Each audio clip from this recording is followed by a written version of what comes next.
Hi everyone, this is Maureen Wong, and today Jennifer McGuire showed a card on her blog with repetitive stamping, and I decided I wanted to try and replicate that card but using the MISTI, and hopefully I've made the process a little bit easier by using the MISTI. So let's get started. First of all, I'm going to take my largest circle on my 4-inch square, and this is just because I want to center my circle on that square, and the easiest way I found to do that without measuring it is to layer multiple circles one inside the other, and if they nest evenly then you'll get an almost perfectly centered circle. So I'm having a little trouble with the magnets and the metal dies, but here we go. I've got my smaller circle nested inside of my bigger one, and I think it's got an even border all the way around it, so I'm tracing it with a pencil, and I did it really lightly, so I'm sorry if you can't see it on your screen, but it's there and it's what I'm using to follow as a guide for stamping. Now there are a number of ways that I could have done this. I just posted another video a few days ago showing you how to stamp repetitive patterns onto a circle by adhering it to an octagon shape and then making a turn every time you want to stamp your image again. And I went ahead and tried it with this, and so I got my octagon, but the thing that you have to remember is that the octagon has to be bigger than the shape you are stamping on.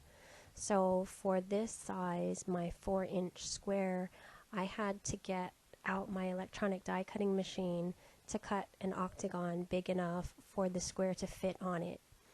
And so here it is, and for my 4-inch square, the octagon was about a little over 5.5 inches wide and tall. So that's kind of big. But you can see the effect that I got here. I only had to position my heart image twice and do all my different stamping. Once I stamped it closer to the line, and then the other one I put it a little bit further in. So you can see how it kind of goes up and down, and I think it's a little more fun and whimsical look. But that's totally up to you how you want to place your hearts. If you're going to use a square instead of an octagon, instead of placing your heart 2 times, you're going to have to position it 4 times. So just be prepared for that if you're not going to use the octagon.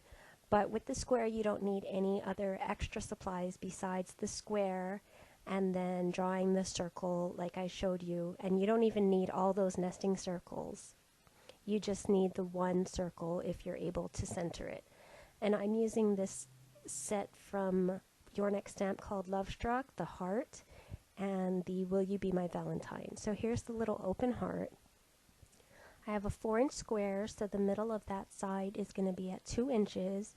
So I'm lining up my heart, kind of centering it over the 2-inch mark on the MISTI, and I'm also getting the edge as close as I can to that pencil line circle as I can without actually stamping on it, because like Jennifer McGuire said in her video, you don't want to trap the pencil line under your stamp ink.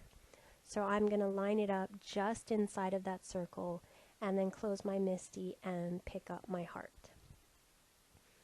Now to test the positioning of the heart, I'm taking my imaging sheet from my Stamp-A-Majig, and I'm testing it here with the red ink, which is actually the first ink that I'm going to use. And when I look at it against the line that I've drawn, I like the placement of that, so I'm going to go ahead, take away the imaging sheet, and stamp my image on the paper. I'm using these Memento Dewdrop inks, and the first color is red. So just make sure your paper is wedged into that corner, and then you stamp your image. Then you're going to turn it all the way around. Let me just get that all in frame so you can see me actually inking that up. You're going to turn that all the way around, ink up your heart again, and then stamp it down. And that is it for the red ink. So we're going to clean off the stamp but not move it, and I just want to make sure it's dry before I use my next ink. Now here I'm showing you all the different inks that I have chosen for my project today, and just like Jennifer McGuire did, I picked 8 different colors of inks, and what I'm going to need to do is figure out which heart would go in the middle, which color would go in the middle of those 2 red hearts. And so when I count up the number of colors and get to the center, it's going to be this dark green. So let me put all my inks away, and my next color stamping is going to be that dark green, and I'm going to have a heart up at the top and the side, then 1 midway between that, and then 2 midway between those. I hope that makes sense. So that's why I figured out that the dark green is the one on that side. So here I have to turn my paper to the side, and then I can stamp down my first green heart. Then I rotate it all the way around, re-ink my stamp, and stamp my second green heart. Now that we've stamped 4 times, it's time to reposition the stamp. So I clean it off first, make sure it's dry, and then I'm going to position it where I need it to stamp next. And that is going to be between the red and green hearts. And I'm going to try and eyeball it so that it's midway between those 2 hearts, and that the edge is as close as I can get to the line without actually stamping onto it. If you're really worried about it being straight and even and all of that, you can go ahead and measure, you know, the halfway points and everything like that, as shown in Jennifer's video. But I was trying to make this a really easy technique to do with your MISTI, and so I'm just eyeballing it.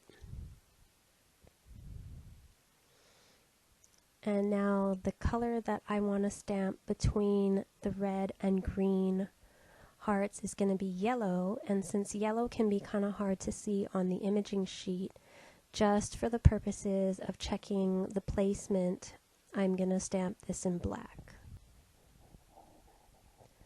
So I'm taking my VersaFine Onyx Black, and it doesn't really matter which black, I just picked a black that was at hand. And I am stamping that on the imaging sheet and checking the placement, and it looks like it's evenly between those 2 hearts, and that the top of the heart is up to the line but not over it, so the placement looks good to me. So I'm going to clean off my stamp without moving it and ink that up in yellow and stamp it down. And here I'm going to speed up the process because this is basically just the same thing over and over again, checking the placement of which colors go in which order, stamping, turning the paper around, and then cleaning off the stamp and getting the next color, which would be between the green and the red, and that is the dark blue. So I'm inking that up and stamping it, turn the card all the way around and stamp that down. And it didn't stamp well the first time, so I stamped it again, which is one of the great things about the MISTI. And now because I stamped 4 times again, I have to reposition my heart, so I'm repositioning it between the red and the yellow. And again, I'm just eyeballing this and hoping that it turns out nicely. So I'm getting my imaging sheet, I have my orange, and I've inked that up, and when I check the placement, it looks good, so I'm going to ink it up and stamp it on my cardstock. Turn around, ink it up, and stamp it again.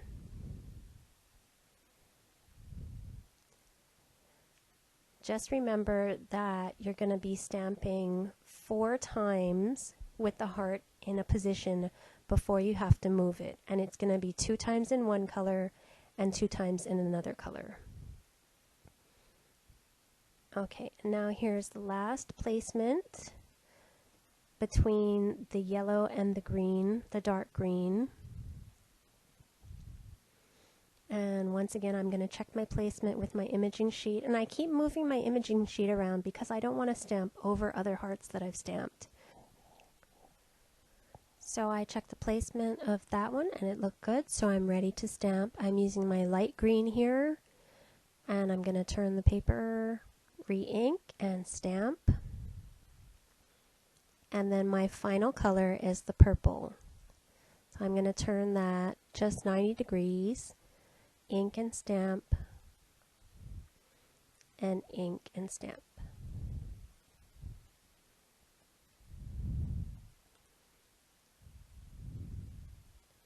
And there's my finished piece. Now all I need to do is stamp my sentiment. So I've got the Will You Be My Valentine sentiment from that same Love Struck set. And actually the first thing I want to do before I stamp my sentiment at this point is to make sure the ink is dry. And since the ink is dry, I'm going to erase the pencil circle line that I drew. And now that my circle line is all erased, I can stamp my sentiment. So I'm holding down my piece of cardstock with a magnet, and you decide whether or not you want the red at the top and the bottom, or you want the green at the top and bottom. And I've decided that I want the red at the top and bottom. So I'm lining up my sentiment with the red at the top and the bottom.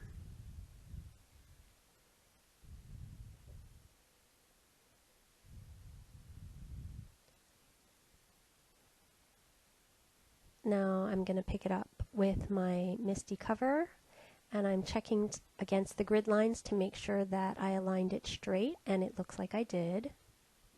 Sorry for getting my head in the way. And now I'm going to ink this up again with my VersaFine Onyx Black ink, which is my favorite ink for sentiments when I'm stamping in black. And I'm going to stamp that down.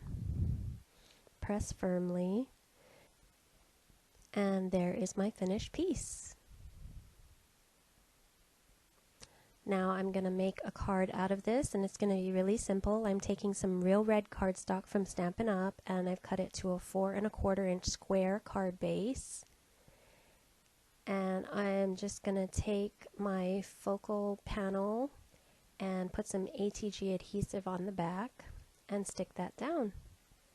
Super simple and easy. I just want the focus to be on the circle of hearts and the sentiment, so I'm not embellishing it or anything like that.